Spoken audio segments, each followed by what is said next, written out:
বিষয় উচ্চ রক্তচাপ। উচ্চ রক্তচাপ বলতে আমরা কি বুঝি? রক্তচাপ হলো রক্তনালীর উপর পদেয় চাপ।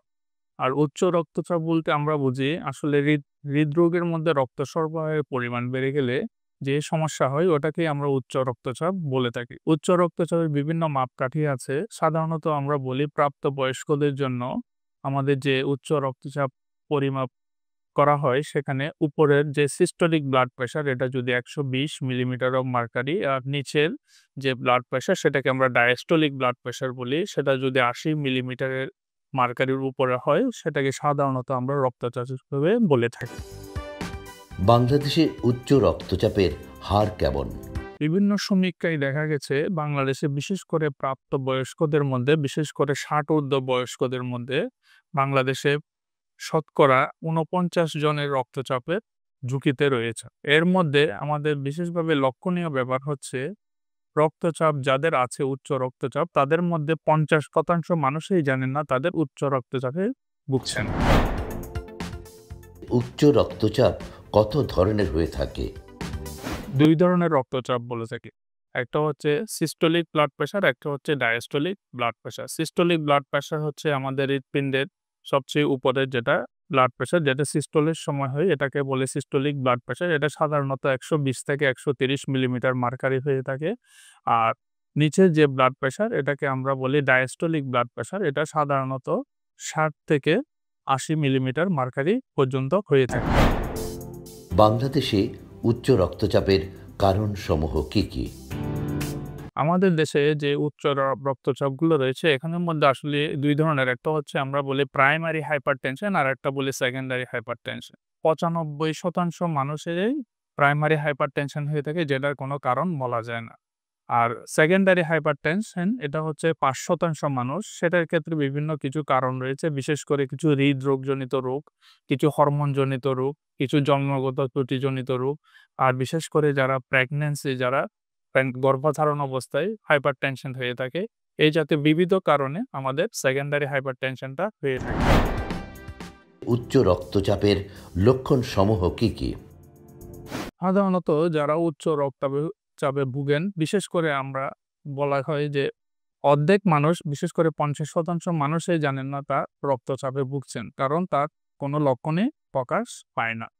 আর যাদের লক্ষণ প্রকাশ পায় তাদের মধ্যে সাধারণত মাথা ঘোরানো, মাথা ব্যথা, ঘাড় ব্যথা, বমি, বমি ভাব, অস্থিরতা, ঘুম কম হওয়া, এরপর হচ্ছে তার শারীরিক দুর্বলতা, কানে ঝি, ঝি শব্দ শোনা, যেকোনো সময় অজ্ঞান হয়ে যাবে। এসব নিয়ে রোগীরা আমাদের কাছে আসতে পারে। কোন শ্রেণীর মানুষের উচ্চ রক্তচাপের ঝুঁকি হয়? উচ্চ রক্তচাপের ঝুঁকির মধ্যে ২ ধরনের ঝুঁকি রয়েছে। একটা হচ্ছে পরিবর্তনযোগ্য ঝুঁকি আর একটা হচ্ছে পরিবর্তনযোগ্য নয়।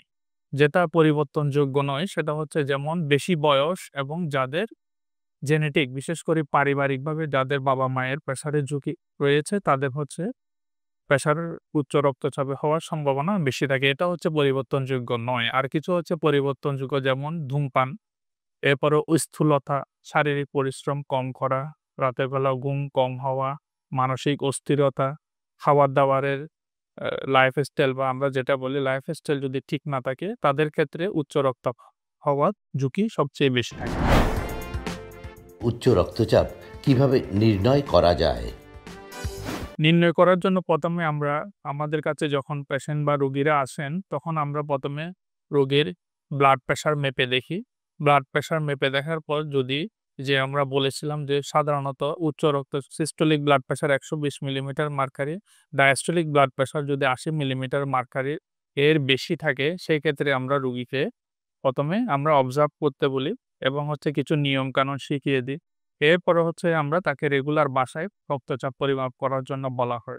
এরপরেও যদি দেখা যায় যে তার রক্তচাপের পরিমাণ বেশি থাকে পরিমাপ করার পরেও, তারপর সেই ক্ষেত্রে হচ্ছে যে আমরা কিছু পরীক্ষা-নিরীক্ষা দিয়ে থাকি সাধারণ, যেমন হচ্ছে হৃদরোগের পরীক্ষা, কিডনির পরীক্ষা, রক্তের চর্বির পরীক্ষা, এরপরে হচ্ছে আমাদের অন্ত্রের পরীক্ষা, লিভারের পরীক্ষা এবং হচ্ছে প্রস্রাব পরীক্ষা। এই জাতীয় কিছু সাধারণ পরীক্ষার মাধ্যমে আমরা দেখি তার রক্তচাপের কোনো কারণ আছে কিনা আমরা বের করার চেষ্টা করি।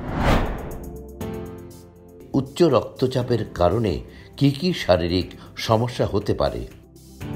সাধারণত উচ্চ রক্তচাপের জন্য আমরা বলি টার্গেট অর্গান, বিশেষ করে আমাদের শরীরের যে ৫ টা ভাইটাল অর্গান বলি, যে বিশেষ করে আমাদের মস্তিষ্কে, আমাদের হৃৎপিণ্ড, আমাদের কিডনি, আমাদের যে শরীরের স্থূলতা এবং শরীরের রক্তের মধ্যে রক্তের চর্বির পরিমাণ, এগুলো প্রচুর পরিমাণে বেড়ে যায়। বিশেষ করে আমাদের মস্তিষ্কের জটিলতার মধ্যে হতে পারে স্ট্রোক এবং হাত-পা অবশ হয়ে যাওয়া। হৃদরোগের মধ্যে হতে পারে হার্ট অ্যাটাক, হার্ট ফেলিউরের মতো সমস্যা হতে পারে, কিডনি বিকল হয়ে যেতে পারে, স্থূলতা হতে পারে, হাত-পায়ে অবশ হয়ে যেতে পারে, হাত-পায়ে ঝিনঝিন করতে পারে, হাত-পায়ে রক্ত চলাচল কমে যেতে পারে।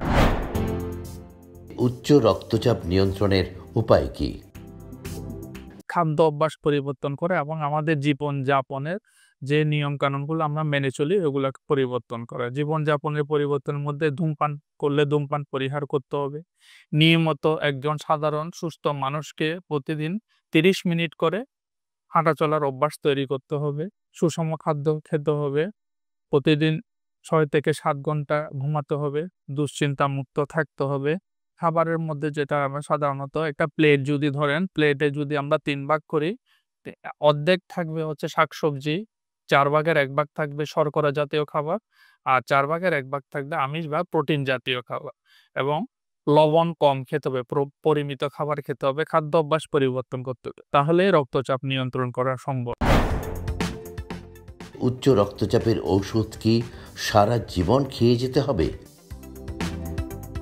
উচ্চ রক্তচাপের ওষুধ এটা হচ্ছে একটা দীর্ঘমেয়াদী রোগ। উচ্চ চাপের ওষুধ সাধারণত সারা জীবন খেয়ে যেতে হয়। যখন আমরা উচ্চ রক্তচাপের একটা ওষুধ শুরু করি, তখন দেখা যায় যে ব্লাড প্রেশার বেশি থাকার পরেও ওষুধ যখন শুরু করি তখন একটু নরমাল হয়ে আসে। তখন রোগীরা মনে করেন যে আমার তো ব্লাড প্রেশার ভালো হয়ে গেছে, আর ওষুধ খেতে হবে না। ব্যাপারটা হচ্ছে আপনি ওষুধ খাচ্ছেন দেখেই উচ্চ রক্তচাপ আপনার নিয়ন্ত্রণে আছে। যেই আপনি ওষুধ বন্ধ করে দিবেন আপনার রক্তচাপটা সেই আগের মতো হয়ে যাবে। সুতরাং রেজিস্টার্ড ডাক্তারের পরামর্শ ব্যতীত কখনো উচ্চ রক্তচাপের ওষুধ বন্ধ করার সুযোগ নেই।